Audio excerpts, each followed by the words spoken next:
sometimes developers, they store sensitive information on the internet. And they often do that using a tool called Git and to popular websites like GitHub, GitLab, and so on. So they say here in this challenge, one of the developers accidentally committed sensitive code to our GitHub repository. So GitHub is a popular website where programmers store all kind of information. So if I go to github.com, you'll see they can store here all kind of information. For example, if I search for Linux, you'll see there is the software code of Linux, and there's all kind of projects here, right? So you'll see many different programmers store information. These are all different projects, and it can be any project. So the tool they use for that is called Git. And in this challenge, we'll try to find out what sensitive information they put into GitHub. So this challenge only has one flag.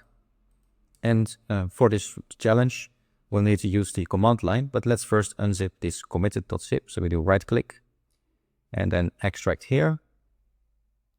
And you'll see we now have the committed folder. So let's open a terminal. We have this terminal open and we'll go into this committed folder. Now, by default, we're already in home Ubuntu. So in this folder, we can do cd committed. And then we are inside the folder home Ubuntu committed. So the right folder. If I list the files, you'll see we have these two. So for any Git project, it stores the files or important files in a folder called .git, a hidden folder.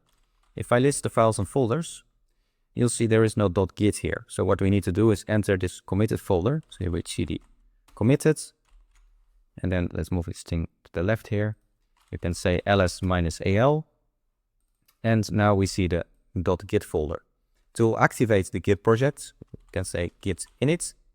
It's now initialized. And now we can work with Git as a developer, or in this case, as investigator. So we have a bunch of files here. We could take a look inside these files if we can find a flag. So we can say cut readme.md. That outputs the contents of readme.md. Cut always outputs the contents. And you'll see there's no flag in here.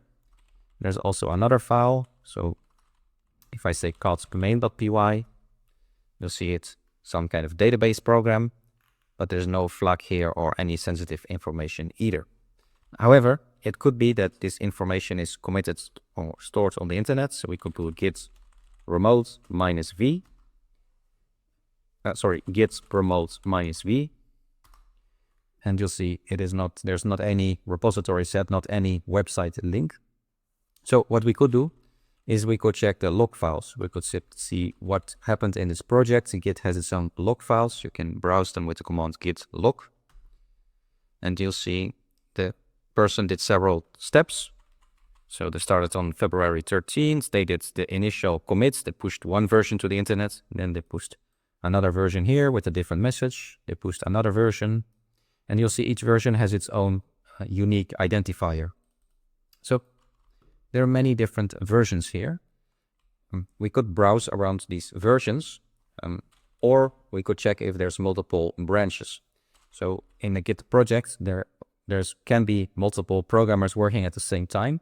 And this could create conflicts, right? If 2 people are modifying the same file or 10 people, and then what they do is create different branches and they later put them back together. So we can do git branch and we see there's 2 branches. Let's check out the other branch. So we do git checkout db-ins. That's the other branch here. We are now in master. So it switched to the other branch. Then we can check again the log file, git log. And we see different messages. So we see here they did the message oops. So obviously they tried to fix something they shouldn't do. Now we can, for example, switch to this version. If we right click copy, then we can do git reset --hard, paste it in, and then it will instantly jump to that version. So now if we do git log, you'll see we are inside that db check inside this version right before the oops message. So let's take a look. We do cut main.py.